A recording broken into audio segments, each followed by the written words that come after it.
Good morning, everybody. We've got a really important update today.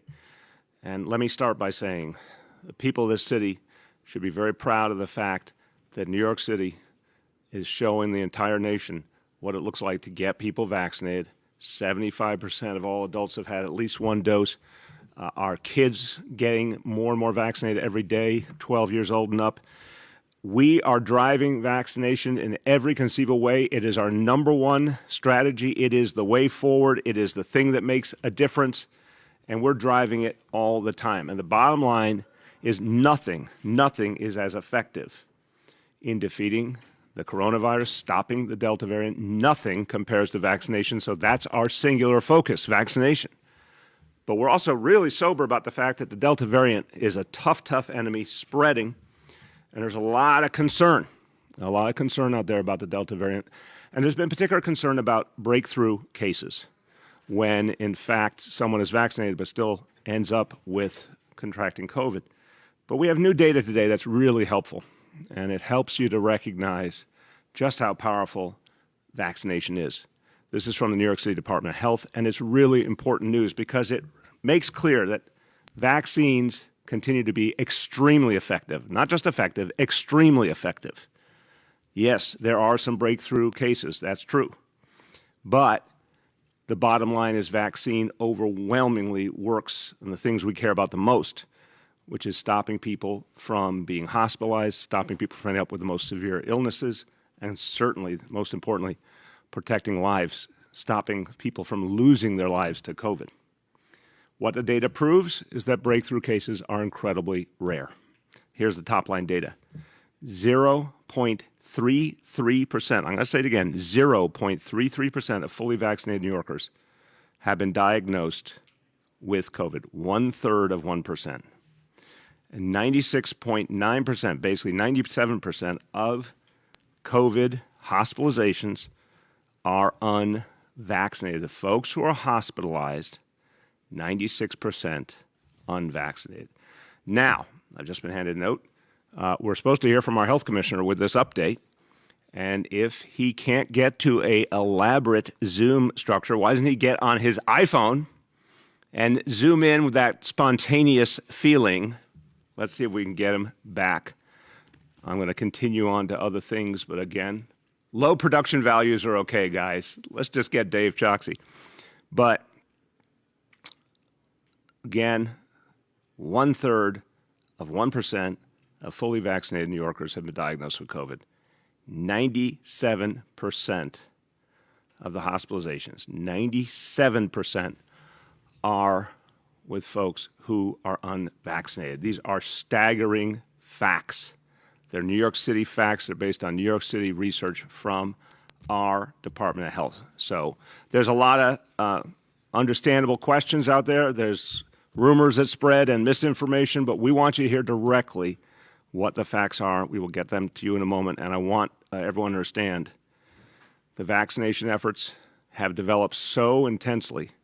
The mobile vaccination we talked about yesterday, the $100 incentive, which has been extremely popular. Over 100,000 New Yorkers have gotten that incentive. It's only been around for a few weeks. It's all making an impact. So we'll get Dr. Choksi back in a moment, but I'm going to go on to the next issue, which is also about COVID. And we've been talking about the back-to-school effort, getting kids vaccinated. And we have a simple way to talk about it. Back to school is vax to school. So it's come to my attention that younger New Yorkers do not watch my morning briefings. I was shocked by this information. Demographic research proved it, Jimmy. I thought it was incredibly popular with teens and preteens. I just don't know what to think. So we decided we better get some help. We reached out to Marvel. Marvel does very well with that demographic, for sure, and they're teaming up with the doctors at Somos. I'm really thankful to Marvel. I'm really thankful to Somos. This is really fun. Starting this week, kids can get an exclusive issue of The Avengers when they get vaccinated. So again, constant incentive. Kids 12 and up, that's a really cool incentive. So You can go to the Somos vaccination sites, 20 Times Square, legendary site, amazing things happening there. There's also a site at Maria Hernandez Park in Brooklyn and a site at 368 East 149th Street in the Bronx. You get vaccinated, you protect yourself, your family, your classmates, and get a limited edition exclusive comic book. Now, for all of you who want to remember why this is so important, Captain America. Captain America started out as a skinny kid from Brooklyn, okay? So, skinny kid from Brooklyn becomes a superhero. You too, to all my young viewers, you too can become a superhero if you get vaccinated. It makes you strong. It makes you invincible. Well, maybe not invincible. It makes you strong. It makes you able to fight back against evil. It makes you able to take on COVID. COVID is like Thanos. Let's give this a really important metaphor here. COVID is like Thanos, out to hurt millions of people around the globe. You need to team up with the Avengers to fight and win. And with more now on how we get the Avengers to assemble, Somos Community Care co-founder, been a great, great partner in our vaccination efforts. My pleasure to introduce Henry R. Munoz III. Morning, Mayor. How are you? Good. How you doing, Henry? I'm doing pretty good. I'm standing here in the middle of Times Square where the Avengers will arrive this morning to announce this great partnership between the city and Somos to help young people, and particularly people who have not yet gotten the message that vaccinations are the way to help keep our city strong and moving forward and protect our families and neighborhoods. So we're super excited to be unveiling this new initiative for Vax to School today. Well, Henry, you guys have been just absolutely amazing partners. Somos has done such good work during this fight against COVID, and I really want to thank you. We were together many different times during the struggle against COVID. I am so appreciative for what Somos did at Yankee Stadium, became such an important site and really had a huge impact on the people of the Bronx, but so many other things you've done as well with all your community doctors. Thank you for this and bringing the Avengers in. I mean, that's pretty cool. So thank you to Henry. Thank you to everyone at Somos. Thank you to Marvel. This is going to make a huge, huge difference. All right. We're now going to take a step back and get Dr. Dave Choksi. Again, this is New York City research that Dr. Choksi is going to go over to explain the truth about breakthrough cases, and to show how vividly it is clear that vaccination is the key to moving forward. Dr. Choksi, are you with us? Yes, sir. Are you able to hear me? I can hear you. I knew you'd be there. Yes, sir. Apologies for the delay. I'm also headed to the Avengers myself. But I'm really pleased to have the chance to talk about this important new research, as you mentioned. In the past, I've likened vaccination to a wall. And every new person vaccinated is like putting another brick between us and the virus. But in recent months, the virus has mounted a new offensive. And many people have asked how effective this vaccine is against the Delta variant. And just to cut to the chase, our new health department analysis shows that the vaccines continue to be highly effective against COVID illness, including the Delta variant. Our data compiles the number of cases, hospitalizations, and deaths over time, comparing vaccinated to unvaccinated people. And we have two major takeaways to share this morning. First, the vaccines continue to prevent the outcomes we most want to avoid: hospitalizations and death. Unvaccinated people are at least 13 times more likely to be hospitalized due to COVID-19 compared to fully vaccinated people.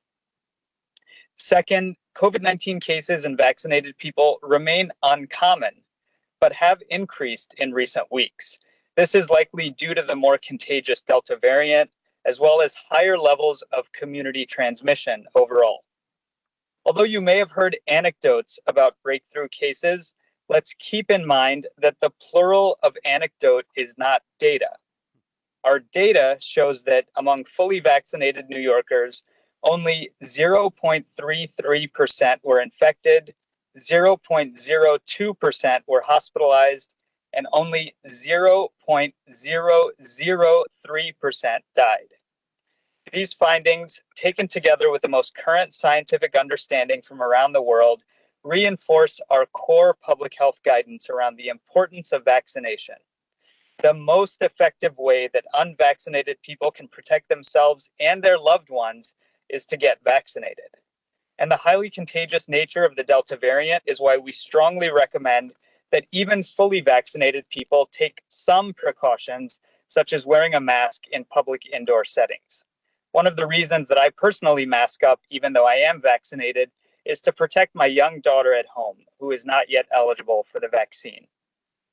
The data that we're presenting today is real world and rigorous, but beyond the facts and figures, here's the common sense bottom line. Vaccines keep you alive and out of the hospital. We've made enormous progress in New York City's historic vaccination campaign, Mr. Mayor, and it has saved lives. Now is the time to keep going and extend the protection of vaccination as far as we possibly can. Thank you, sir. Thank you so much. Appreciate it very much, Dave, and thank you for addressing us while in transit with such important information. Let's do that again, Jimmy. The plural of anecdote is not data. That was good. I will be borrowing that I'm going to borrow that, in too. both serious settings and fantasy baseball trade settings. Yes. It's that good. I like that you see the parallel between real life and fantasy baseball. That's good. We'll have a conversation about that. All right. Well, as you can see, we're here in Staten Island. This week continues. It's been great already, and it's going to get greater. City Hall in your borough in Staten Island. We are doing exciting things every day. Yesterday was really beautiful. The moment at the Goodhue Center when we got to tell the kids and the community that they're getting a huge investment, a new enclosed pool year-round, just the joy that made people feel. They are seeing a lot of good investments in the people of Staten Island. The Diabetes Center we talked about yesterday, the Center of Excellence at the Vanderbilt Clinic. Good things are happening this week and a lot more to come. And here is another important announcement because the school year is coming on. We've been talking about it for days and days. And this is a time to announce something really special for the kids of Staten Island because we want them to have extraordinary futures. And that means giving them the very best education and education focused on the areas where the future is going to be determined for this city, for this country.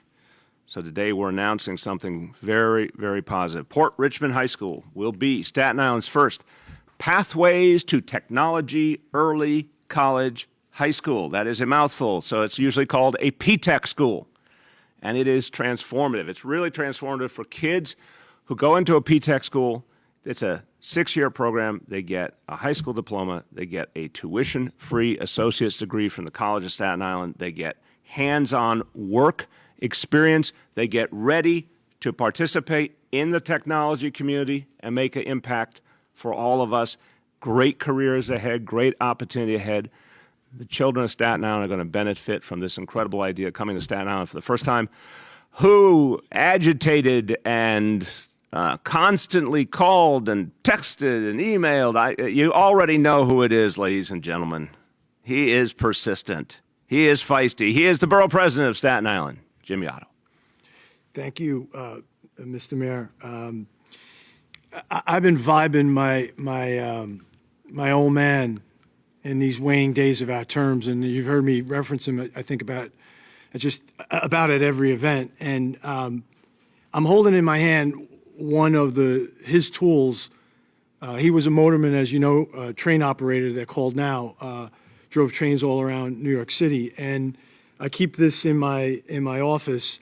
And I think he'd be really, really happy with today's announcement because for him, it was all about preaching education and telling me that the education would offer me opportunities that he never had. And this program is such a win for the young people of Port Richmond. And today we get to announce officially our 2 industry partners, not one, but 2 great industry partners, and that's Northwell Health and Sun River Health. So together we build these pathways to viable, sustainable, well-paying careers for these Port Richmond High School students. CSI will offer them not one, but two different career tracks, information technology and the general liberal arts. We are getting these kids, these young people, ready for jobs in healthcare and tech, which happen to be two growing fields. That's where the jobs are. And I have to tell you, Mr. Mayor, when you talk to Dr. Brahim Ardolik, the executive director at Staten Island University Hospital, who's a partner in this, and he starts enumerating the job titles, many of which I can't pronounce. I didn't know these jobs existed. Certainly these high school students don't know they exist. If they don't know they exist, they can't pursue them. Well, they are not only going to know they now know they exist, they're going to start working towards those jobs. They're going to get those jobs. These are good paying jobs that they can sustain their families. I want to thank Dr. Ardolik at SIUH, Diane Arnett for Sun River, just an amazing duo of people. I want to thank, and we selected the right high school. Andrew Greenfield is one of the best principals in the city, and I will admit, Mr. Mayor, initially I thought this was going to be better suited for a different high school. I was wrong. Everyone was right. Port Richmond is the... You repeat that? Could you repeat? You were wrong and everyone was right. I'm enjoying this moment. In the plural of anecdotes is not data, but I certainly was wrong. Port Richmond is where it should be. And I thank Principal Greenfield and Michael Spaventa from the high school. I want to do a shout out to a guy on my staff who is the driving force behind this. He's home watching right now because he has a newborn. That is my buddy Isaac Gorodetsky, our policy director, who worked so hard on this. Lots of fits and starts. Isaac was the person who originally spoke to Stanley Litow and the folks at IBM about this. We had some fits and starts getting industry partners, but we found the right ones. And I want to close with this, Mr. Mayor. This started with Chancellor Carranza visiting us in August of 2018, and I told him it was not right that 4 boroughs had it and one didn't. He said he would rectify it. A year or so later, you came out for City Hall in your borough, and I hit you up for some dollars. At one point, those dollars disappeared. That required a mini red wedding moment, similar to the one we had on Sandy in this very room. The money reappeared, and we've been working with DOE. I thank Chancellor Porter and the Office of Post-Secondary Readiness. We thank our friends at CSI and CUNY. This is a really wonderful program. We are impacting lives this week, Mr. Mayor, and this is a great one. Young people are going to be finding careers that, as of right now, they don't even know exist, and that is a really wonderful thing. So thank you again. Thank you. Congratulations, Jimmy. Persistence is a virtue, and I want you to hear from someone who's really excited about this new development. She has done so much to build new opportunities for kids all over the city, and she believes in reaching every borough, every neighborhood. Our Chancellor, Misha Ross Porter. All right. Good morning, everyone. I'm a little jealous that Dr. Choksi's going to the Avengers this morning, but I'm going to Staten Island, so I'm looking forward to that. You know, I'm so excited that just 1 year after launching a computer science P-Tech program, Port Richmond is gaining a healthcare program too. This amazing program will provide our Staten Island students with rigorous, career-oriented instruction and a path to a free associate's degree. And this is at a time when healthcare workers are so critical to our city. I am grateful, so grateful to Borough President Otto for his partnership and for your unwavering advocacy in expanding early college and career opportunities for students on Staten Island. This moment in the recovery of our city is about how our partners come together in support of our schools and our students. And with that, I want to also thank Northwell Health and Sun River Health, our new industry partners, who will provide key exposure and training for our students as they chase their dreams and pursue careers in the medical field. And to our partners at CUNY's College of Staten Island, we absolutely couldn't do this without you and are so grateful for your continued support. As a teacher, I can tell you there's nothing more valuable than hands-on experience. This is the type of learning that students remember for years after they graduate. This is the type of learning that determines the course of their careers. Although I didn't follow my original path, I majored in plumbing at Queens Technical High School, and look where I am now. But as the only female student, as one of the only female students, because there were two of us doing that work at that time, those classes taught me a lot.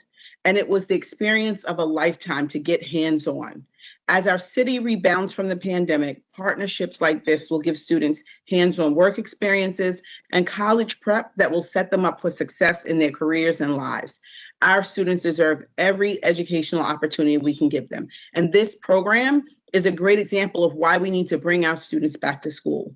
Whether they're pursuing their dreams in the computer lab, on the soccer field, or in the music room, our babies need to be back in school, surrounded by educators, mentors, and school staff who are there to support them every step of the way. That's what our full return to in-person learning is all about. And with that, I'll turn it back to you, Mr. Mayor. Thank you, Chancellor. And Chancellor, every time you talk about your own personal story, I love it because, yep, you had opportunity, but you also proved that there was so much more in you than even people saw, and you took your education, ran with it, and now you're in charge of the education of over 1 million kids. So thank you for being an inspiration through your own example. Everyone, I'm going to turn to a very different topic real quick. I want to just make sure all New Yorkers know we've got another heat situation on our hands. Not as bad as some of what we've seen earlier in the summer, but it's still something that we got to take very, very seriously. So we have a heat advisory in effect today and tomorrow. Today, the heat index will go up as high as 96 or 97. Tomorrow, as high as 97 or 98. That is very serious heat. You should not underestimate it. Again, just change what you're doing if you can. Spend less time outside. If you don't need to go somewhere, don't go there. Just avoid the heat. Stay hydrated. Keep an eye on the people in your life. Keep an eye on seniors. If kids are outside playing, keep an eye on how long they're out there playing. Keep them hydrated. We have cooling centers. 340 are open today, many with extended hours. And we have pools. Also, city pools will have extended hours today and tomorrow. Anyone who needs help, anyone who's looking for where to go, where you can stay cool, all the resources that are there for you, go to nyc.gov/beattheheat. Okay, let's do our indicators for today. Back on COVID, today's indicators, number one, the doses administered to date. Again, very strong number, 10,528,908, and more evidence every day that vaccination makes the difference. This is a great number. We're going to keep building it every single hour, every day. Number two, daily number of people admitted to New York City hospitals for suspected COVID-19. Today's report, 148 patients. Confirmed positivity, 30.82%. Hospitalization rate, 1.39 per 100,000 New Yorkers. And number three, new reported cases on a 7-day average. Today's report, 1,645 cases. Let me do a few words in Spanish. I want to go back where we were. We had the update from Dr. Choksi, live from his car, on the breakthrough cases. I want to just say a few words in Spanish on it. Todos necesitamos protegernos a nosotros mismos y a nuestras familias con la vacuna. Casos de reinfección siguen siendo increíblemente raros. Vacúnese y manténgase a salvo de una enfermedad grave. With that, let's turn to our colleagues in the media, and please let me know the name and outlet of each journalist. We'll now begin our Q&A. As a reminder, we're joined today by Borough President Otto, by Dr. Mitch Katz, by Dr. Dave Choksi, and by Emergency Management Commissioner John Scrivani. First question today goes to Jeff Mays from the New York Times. Jeff, you there? Good morning. Hey, there you go. Good morning, Mr. Mayor. Good morning. How's it going? Good. How you doing? Good. I'm good. I'm hanging in there. I had a couple questions on this data. I don't know if Dr. Choski is still on the call, but I'm wondering. Yes, he is. Okay. Maybe he can tell me if when the data was collected, I believe. I mean, that would be helpful to know. Did the data collection come after the start of the Delta variant? And also, I'm wondering if the data, does it represent whether people tested positive for the virus before they had symptoms or after they had symptoms? Does the data distinguish any of those things? Dr. Choksi, you hear those questions okay? Yes, sir, I did. Thanks, Jeff, for these important questions. And we'll follow up with the full details of the analysis and happy to walk through it. But briefly, in response to your questions, we've been analyzing this data since the inception of the vaccination campaign. And the analysis that we're putting out today goes from January through early August with respect to cases, hospitalizations, and deaths that have been tracked. And it's broken down between unvaccinated people and fully vaccinated people. So that's the time frame that is covered. And it's also broken out week by week so we can see precisely what the changes are in the more recent period when the Delta variant has predominated. With respect to symptomatic versus asymptomatic illness, the way that cases are cataloged, it is independent of whether or not someone is symptomatic. So if there's a positive test, it counts as a case. But that's why it's incredibly important for us to focus on severe illness as indicated by the hospitalization and death numbers. I hope that clarifies. Go ahead, Jeff. Yeah, thank you for that clarification. I appreciate that. And so, Mayor, I'm wondering. I mean, you may have responded to this yesterday, but there's some concerns from DC 37 about the sort of mandates that you've been putting out. I'm just wondering how you respond to those. Are you worried about those? Do you think the sort of finalizing of the vaccines by the FDA will cover you in the case of these mandates? So I'm just hoping you can talk about how you're thinking about those mandates. Sure. You seem to be increasingly. Yeah, Jeff, appreciate the question. The FDA action, the full approval is very important. The fact that as employers we have to keep our employees safe, very important. The fact that we announced from the very beginning we're going to bargaining immediately. We've begun bargaining with unions in the Department of Education. All these things are part of why we're absolutely convinced that we're on the right path. And the most important thing here is our kids. I want to just, again, respect, care about adults, but kids are where my heart is. We got to protect our kids, and we got to give parents reassurance that everyone's going to be safe. We're hearing a lot of great feedback from parents, real appreciation that we've taken another step to keep schools safe. And I think it's going to work in the end. I think it's going to go smoothly, and we're going to get this done. The next is Andrew Siff from WNBC.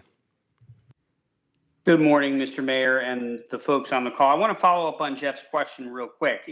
Given that Dr. Choksi just said the time frame of your data was January to August, and that the Delta variant didn't really become a significant factor in New York City until somewhere around June, isn't this data heavily weighted towards original COVID when the vaccines were about as high as possible at preventing a breakthrough infection? Isn't it misleading to assert with such confidence that the numbers would be that low? I'll turn to Dr. Choksi and certainly welcome any comments from Dr. Katz. I respect the question, Andrew. I think it's leading. I think it's the opposite of what you suggest. I think it's extraordinarily important. And there is, I always say it, there's a lot of misunderstanding. There's a lot of misinformation. It's our job to make things clear. It is abundantly clear that unvaccinated people are in real danger and vaccinated people are protected. We've got to keep showing people those facts. So first, Dr. Choksi, then Dr. Katz responding to Andrew's question. Thank you, sir. And you covered the bottom line with respect to the implications of the data. What I would say in response to Andrew's question is that the data show what the data show. We do look at totals, which is where some of our proportions with respect to hospitalizations, cases, and deaths are calculated. But as I mentioned, we also look at it week by week, including in this more recent period when Delta has predominated. And what it shows is that, in the most recent weeks, people who are unvaccinated are 13 times more likely to be hospitalized compared to people who are fully vaccinated. And they are at least 3 times more likely to be infected compared to people who are fully vaccinated. That's not spanning the entire time frame. That's just looking at the most recent weeks. And so it accounts for the situation that we're in with the Delta variant. Thank you. Dr. Katz, you want to add? I would strongly endorse the data that Dr. Chusky has said, because I watch every day the numbers at health and hospitals. And while we have a lot of positive swabs among people who are vaccinated, all of the sick patients that we have, practically everyone is somebody who is unvaccinated. Yeah. So the vaccines are working at doing what vaccines are supposed to do, which is prevent serious disease, prevent hospitalization, prevent death. And that's the bottom line. Thank you, sir. Thank you very much, Mitch. Go ahead, Andrew. Today, Governor Hochul told me that one of the things she liked about your conversation last week is that you both sort of agreed there'll be no more blindsiding. And she was appreciative that you called her and said, look, we're going to mandate vaccines for teachers here in New York City. I want you to hear it from me. Despite the obvious improvement in warmth and information sharing there, do you have any concerns that the governor's current approach is to not go that far in other school districts around the state, to continue to offer the vaccinate or COVID test choice, which doesn't line up with your current policy in New York City? Do you have any concerns that 2 different standards across the state might not be the best approach? Look, I only say it this way. I respect the governor. I'm pleased that she talked yesterday about the mask mandate. We've got to make progress on all fronts. So I don't want to in any way speak about what other places need at this moment. I want to speak about what we're doing here in New York City. We believe that a full mandate for all of the adults who work with our kids is the right thing to do here in New York City. But I don't want to judge for anyone else. I want to respect each and every part of the state and the decisions they make. I'm just happy that we have a governor we can work with. The next is Roger Stern from 1010 Wins. Yes, how are you, Mayor? Good morning. How you doing, Roger? I'm doing great. I'd like to sort of drill down a little bit on the 2 headline numbers. You had started with the 0.33% of people fully vaccinated diagnosed with COVID, and then the hospitalization figure of 97%. First of all, does that include the data going back to January, following up on Andrew's question, or is that just in recent weeks? And then the bigger question about that is, when it comes to 0.33%, since people who are fully vaccinated may be more likely to have symptom-free COVID, doesn't that make them less likely to get a test, so that you really don't know how many people who've been vaccinated are running around with undiagnosed COVID? Roger, I'm not sure I understood that last part of the question. Could you repeat that? Sure. I'm sorry. Let me try to be more clear. You said I think 1/3% of the fully vaccinated people have COVID, but I'm wondering how you would know about the people who may have asymptomatic COVID and therefore wouldn't be getting tests. Oh, okay. I'll turn to the doctors. I mean, you're raising a good point, and this has been true throughout the history of dealing with COVID over the last year and a half. There's what we know from testing, and there's obviously cases we don't know about. But the testing tells us a lot, and we're testing at a very high level, one of the highest in the country. And the consistent results tell us a lot. So it's really important to acknowledge, do we have perfect information? No, but do we have incredibly consistent information based on a really big sample? Absolutely. Dr. Choksi, you want to speak to it? Yes, sir. I agree with that.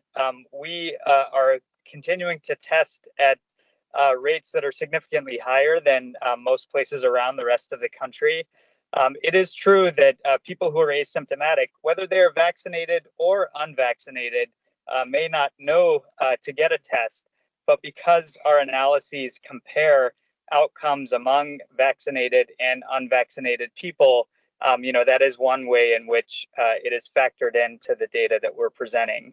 With respect to the other part of the question, those cumulative totals that I mentioned, the 0.33% of fully vaccinated people have had an infection, 0.02% of fully vaccinated people have been hospitalized, and 0.003% of fully vaccinated people have died. That's from the time frame January 17th through August 7th. But as mentioned, there are breakdowns for more recent weeks, which will be shared as well. Thank you. Thank you very much. Go ahead, Roger. Yeah, my other question is are people going to be confused by a contradiction in tone? I hear you're saying the vaccine is robust. You really don't have to worry. It's almost definite, except in rare cases that you'll get sick. But then on the other hand, you say, well, don't forget to wear a mask indoors.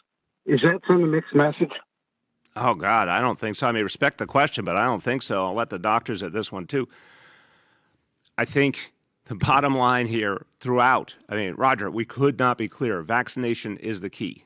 Masks are a worthy topic. They are by far secondary. It's about vaccination. And it's quite clear, if you are vaccinated, you have a lot more freedom in every way. We're making that clear all the time with the different mandates that we're putting into place. But if you're not vaccinated, you're supposed to wear a mask all the time. If you are vaccinated, there are times when you don't need to wear a mask. I mean, that's really, really clear. And there are some places that are just sensitive where we're saying everyone needs to wear a mask, like schools, for example. I don't see a contradiction there at all. I think people are smart. I think they're getting the message. By the way, they're voting with their feet. 75% of New Yorkers have had at least one dose of the vaccine. So the vast majority. If I told you 75% of New Yorkers agreed on anything, you'd be shocked. 75% of New Yorkers agree on the vaccine because they went and got it. Doctors, either one of you want to add? I'd like to add, sir, that imagine a world where everyone is vaccinated. And we can't get there right now yet because the vaccines are not approved yet for the young children.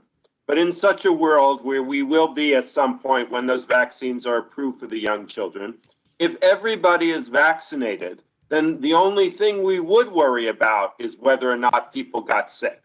The reason we still worry about people who have a positive swab is we don't want them to expose somebody who is unvaccinated, a young child or somebody else who is unvaccinated. So it is very important to distinguish between how well the vaccines work at preventing disease, which is extremely well, as Dr. Chotsky has said. And yes, there is still transmission, but the transmission does not harm the vast, vast majority of vaccinated people. Thank you, sir. Thank you. And I want to just wrap that together to finish Roger's point. We are saying, look, I was talking yesterday about ending the COVID era. I really want to come back to this. We have to end the COVID era. No one's saying COVID is going to disappear from the earth, but end the COVID era. Get us away from this madness of having our lives determined and shaped by COVID. Put it in the rearview mirror, put it in the background. To do that, we got to get more and more people vaccinated. You're still going to see people who get sick, but if they get minimally sick, if they don't need a hospitalization, if they don't have the gravest illnesses, and with God's help, if they don't pass away, the bottom line is you could have COVID as one of many, many diseases that are out there in the world, but don't have much impact, thank God. So the idea is to get to a level of vaccination where COVID is marginalized. No one's saying no one ever gets sick, but it's marginalized because it doesn't kill people and it doesn't cause the most grave illness. That is as sharp a red line as I've ever seen in the world. Vaccination is that difference maker, period. Go ahead. The next is Katie Honan from the city. Hey, good morning, Mayor de Blasio and everyone. How are you doing? Good, Katie. How you been? I'm good. I wanted to ask, obviously there's been some controversy around the vaccine mandate for DOE employees, and you mentioned that you might expand it to other city agencies. I was wondering if you could speak about, do you think doing that, especially in agencies like the Department of Corrections and the Police Department, which have the lowest vaccination rates amongst the city agencies, at least from the data that I most recently saw, I think it was in the Post. Do you think that would encourage, it would boost those numbers? I know it's been frustrating for the commissioner. He's been trying to get people vaccinated, but they're not. So do you think that could help, or would it just create more controversy or at least pushback? Katie, we'll obviously speak to each step we're going to take when we take it. I want to commend Commissioner Dermot Shea. He's been a powerful, passionate voice for vaccination. He has spoken to the men and women of the NYPD very personally. He went through a horrible bout of COVID himself. He's told them how important it is to get vaccinated. I think a lot of officers are going to hear that. Everything we do is with the goal of getting more and more people vaccinated, getting everyone in the city to be safe, getting to that point where we put COVID in the rearview mirror. So that's what we'll think about as we make decisions. And we're only going to make a decision if we think it's going to be a net gain for vaccination, obviously. Go ahead, Katie. Thanks. Thank you. So looking ahead too, and I know you don't like hypothetical questions, but if there are a significant amount of teachers, because I have seen pushback from teachers who speak about medical freedom and their rights and their bodies or whatever they say, if they are not vaccinated and they are still employed by the DOE, whether it's a teacher or someone working elsewhere in the school, if they are not vaccinated by that deadline, what is the city's plan? What comes in? I mean, do they start checking? Do you start letting people go? Is there a plan, or have you not thought that far ahead yet? Well, we certainly thought about, Katie. That's part of what we're bargaining with the unions over. I mean, that's what impact bargaining is all about. That's what we started already with the unions in the schools. We want to sort out those details. We're quite confident we can, one way or another. And of course, we ran lots of scenarios and did a lot of preparation before the announcement. I'm certain there's people who have concerns. We want to work with them. But I'll tell you something again, as the chancellor told me yesterday, what we're hearing overwhelmingly is a lot of relief among parents. And in fact, a lot of folks that work at DOE who appreciate this announcement because they want the safest possible workplace. And they know that everyone being vaccinated is the way to achieve that. The next is Michael Gartland from the Daily News. Good morning, Mr. Mayor. Morning, Michael. How you doing? I'm good. I wanted to talk about the situation over at Rikers now. There have been a number of stories about it in recent days. Talk of, how there's kind of a brewing crisis there. And I wanted to ask you, do you feel it's at a crisis level, or is all this talk of a crisis there an effort to undermine the plan to close Rikers? If it is a crisis, how do you plan to address it? Thanks for the question, Michael. First of all, we're going to close Rikers Island. Let's be clear. There may be folks out there who want us to go back in time. This is an 80-plus-year-old facility that does not make sense anymore. It is based on a punitive, negative dynamic when what we need is a dynamic focused on how we redeem people, turn their lives around, make them positive members of society again. We need to get out of Rikers and have a whole new approach, and we're going to. Second, there are real problems. I remember, though, Michael, and I don't mean to minimize it, these are serious problems that need to be addressed, but I remember in the months before I took office in 2014, reporting on horrendous problems that had to be addressed at Rikers. It's a tough environment. Again, it's outmoded. The whole culture of the Department of Corrections needs a lot of change. I spoke to Commissioner Schiraldi last week about this, and certainly it's something that First Deputy Mayor Dean Fullahan and I talk about a lot. We're making a series of changes to keep addressing the needs. COVID clearly had a really, really big impact on this situation and create a whole host of challenges. But we're going to work our way through it. We're going to make constant changes and improve the situation. But the bottom line is all of us, everyone involved, our officers, those who are incarcerated, everyone is feeling the effects of both COVID and that we're in the wrong environment. Rikers is a place we got to get out of. Go ahead, Michael. Thanks, Mr. Mayor.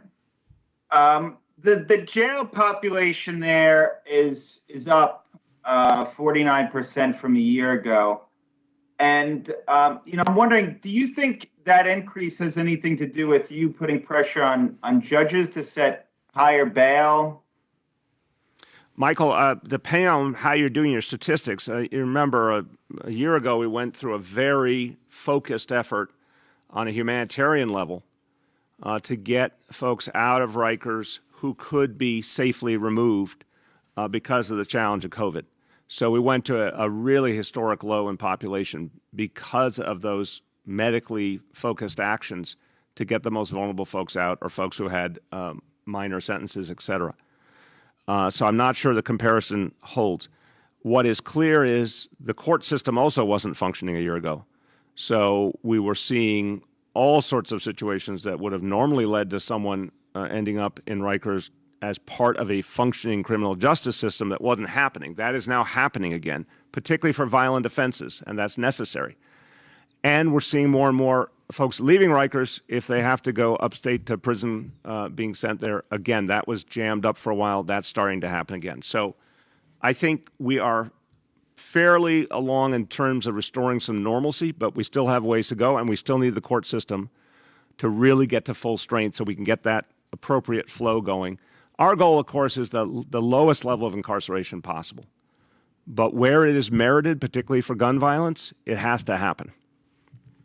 The next is Paul from the Staten Island Advance. Hey, Mr. Mayor, how you doing? Good, Paul. How you been? You enjoyed the pool yesterday? It was lovely. It's been a nice week. Was just hoping to get a bit more information on the Port Richmond High School announcement. What sort of investment are we looking at? What kind of classes will students have the opportunity to take? What sort of jobs will be able to come out of that kind of thing? I'm going to turn to the borough president to give you the once-over. I think he could probably go on for the rest of the day on this topic, like most topics. But he'll give you the once-over, and we'll get folks from DOE to come behind it and talk to you today. Borough president, you want to give him the highlights? So, Paul, I'll happily go into more detail offline so we don't take the mayor's time. But again, the focus here is on the two paths of, in the bridge program leading up to P-TECH will be a computer technology pathway and a health sciences pathway. In terms of the jobs, there are a whole host of jobs in each thrust. I'll ring you later and we can go bit by bit, bird by bird, as they say. Talk to him about the money, too, make sure. All right, go ahead, Paul. Thank you both for that. I also just wanted to ask, I was at the West Brighton houses last night, and some members of the Tenants Association raised some concerns about a push toward private management.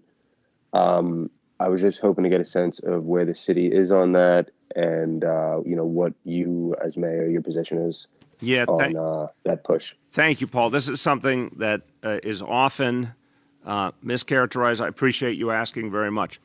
I believe public housing has to remain public.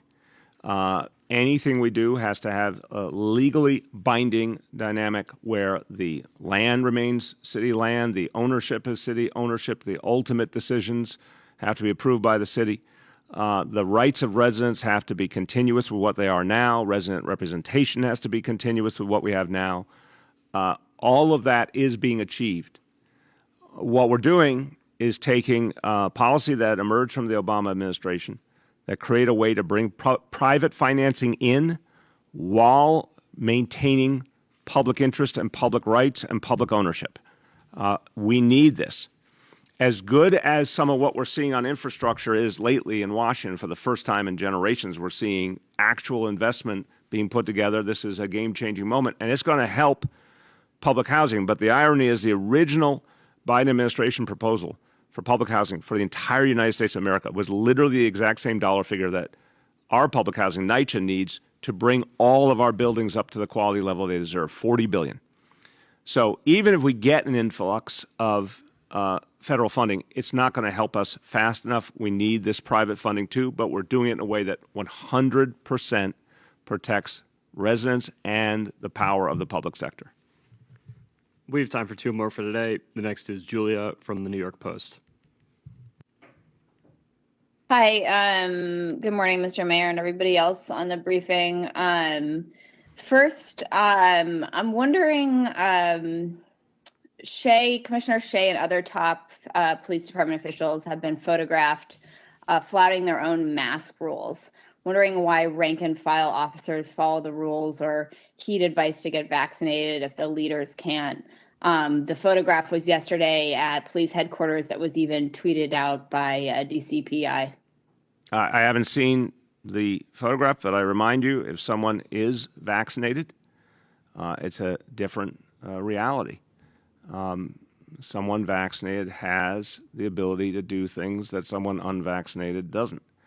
And the commissioner, I think, has been extremely sincere on this point and said unvaccinated officers need to wear masks.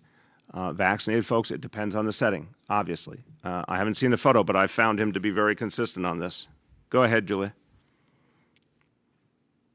And then just to kind of wrap up the questions on the new COVID data, are you or the health commissioner able to now or following this phone call provide the similar numbers in terms of the breakthrough cases and the hospitalizations from June through now to when Delta has been in play? I'll turn to Dr. Choksi. What can we provide? Go ahead. Thank you, sir, and thanks, Julia. Yes, this data is now up on the health department's website.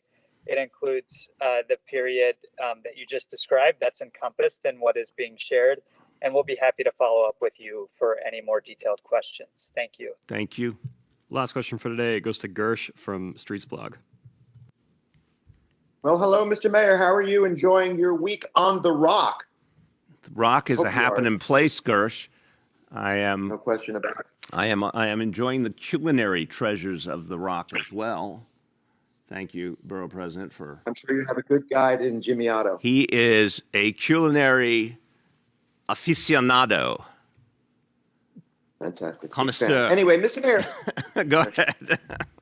I didn't want you guys can talk offline. But anyway, Mr. Mayor, it has become common at these morning briefings for you to be asked many questions about shootings and other violence in the city. But you know, road violence is far more prevalent. Indeed, last night, a 6-year-old girl was run down and killed by a reckless driver in Diker Heights, a neighborhood that has about 3 crashes per day on average. And just to put crash numbers in perspective for a second, many of my colleagues, certainly don't report these numbers, but so far in the city, there have been 68,198 reported crashes, and those are only the reported crashes, causing 29,965 injuries, and that's your own city data. So that's about 292 reported car crashes on average every day. So I know, Mr. Mayor, after a high-profile shooting, you obviously called Commissioner Shea to demand action. Did you similarly call DOT Commissioner Hank Gutman this morning after this 6-year-old girl was killed? And if so, what'd you talk about? Gersh, I respect the question greatly. I feel horrible that another family is suffering. And so much of this comes down to changing the whole mindset around cars. And this is what we've been doing for 8 years with Vision Zero. We all have to do a lot more. People need to use the cars less. People need to drive more carefully. People need to respect that we're talking about kids. We're talking about seniors who are in danger when people drive recklessly or they drive under the influence. Vision Zero is the strategy, and it's the strategy that we have proven can make a difference, but it's also been a challenge by COVID and so many people getting back in the cars, and we have to go back to getting people out of their cars, more and more mass transit investment, more and more recovery, which is also going to help people feel more comfortable. But no, I don't. Unfortunately, your thesis is just not accurate. It's not that with every painful incident, I call each commissioner about that incident. What I've said to both commissioners is when they see anything we can act on, whether it is moving officers where there's a crime problem, precision policing, or Vision Zero investments like McGinnis Boulevard, you and I talked about, and others. I expect both commissioners to make the adjustments, make the investments, make the moves. I don't call them and ask about each one. That's a standing instruction. Go ahead, Gersh. Okay, fair enough. Appreciate the answer. So I have a question for Commissioner Choksi. Commissioner, you're clearly being driven to Times Square for an event. So we'd like to know what kind of car that is and why you were driving when you know that transportation emissions now comprise the single biggest share of American greenhouse gas emissions. And obviously pollution from cars, as your own health department has reported, causes more than 3,000 deaths, 2,000 hospital admissions for lung and heart conditions, and approximately 6,000 emergency department visits for asthma in children and adults. Well, I'm going to start before Dr. Choksi jumps in and says, Gersh, our job is to get more and more people into mass transit, for sure. We've made massive investments, and you know it, in buses and in busways, select bus service, NYC ferry, bike lanes, you name it. And I am pushing really hard, and this is something we all have to work on together with Albany and the MTA. We've got to move congestion pricing. Those are the big structural changes. We have a lot to do to fight climate change. This city's been leading the way with the NYC Green New Deal. But as for a specific commissioner who is literally playing a life and death role in the city, having to get where he needs to get, and sometimes having to be live on a Zoom from a car, I think using a car is sometimes the realistic option, obviously. And I know he cares about all of the health implications, but I want to be clear. I think Dr. Choksi approaches his work with great intelligence and integrity, and we need him. And sometimes that means he needs to be in a car. Dr. Choksi, would you like to add? Well, thank you very much, sir. And Gersh, all I can say is that I'm grateful that you're highlighting the links between the environment, transit, and health, which I also strongly believe in. Personally, as a proud resident of Jackson Heights, I'm grateful that we have the public transit system that New York City has, with the 7, the E, the F, the R, all serving my neighborhood, which I take as frequently as I can. And this morning I've got to get somewhere, and I'm in a compact hybrid. So sometimes we've got to do what we have to do to serve the people of New York. Thank you. As you do every day, Dave, and thank you for such an important update today, where we started this, once again showing the massive, massive difference between what happens when you get vaccinated, the protection you have, versus what happens when someone is not vaccinated. Listen, I just want to protect people. I want to make sure people are safe in the city. Please, no better time than this week to get vaccinated. The FDA has acted. The incentives are there. It's easier than ever. Go get vaccinated, everyone. Thanks so much.